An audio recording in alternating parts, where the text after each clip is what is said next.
There are 2 million tired flyers every day at America's airports, and a lot of them could not believe what they saw today. A ruckus at the airport in Nashville after a U.S. senator set off an alarm and refused a pat-down.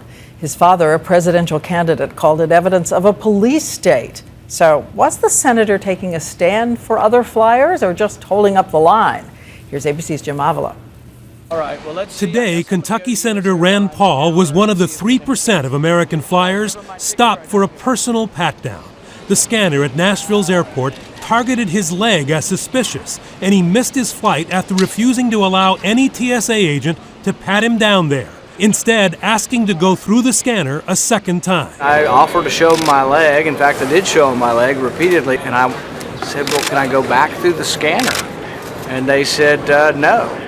Senator Paul's father, Ron, wants the TSA shut down and today called the incident evidence the police state in this country is growing out of control. The senator's staff tweeted, he's currently being detained by TSA. The TSA said he was only being escorted out of the security area.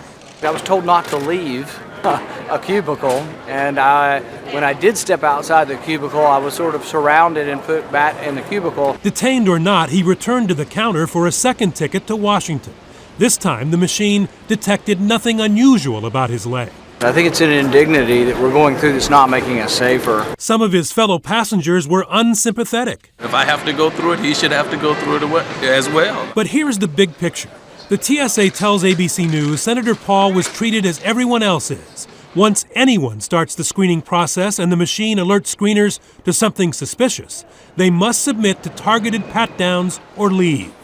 Security experts say not only would repeat scans hold up the line, they would allow bombers to hide or, worse, activate a device. Then you're giving a potential terrorist a second bite at the apple to see if maybe he can get through the second time. And reacting to controversies over pat-downs of the very young and older Americans complaining about embarrassing body searches, the government is now allowing kids under 12 to keep their shoes on and installing privacy filters on most scanners.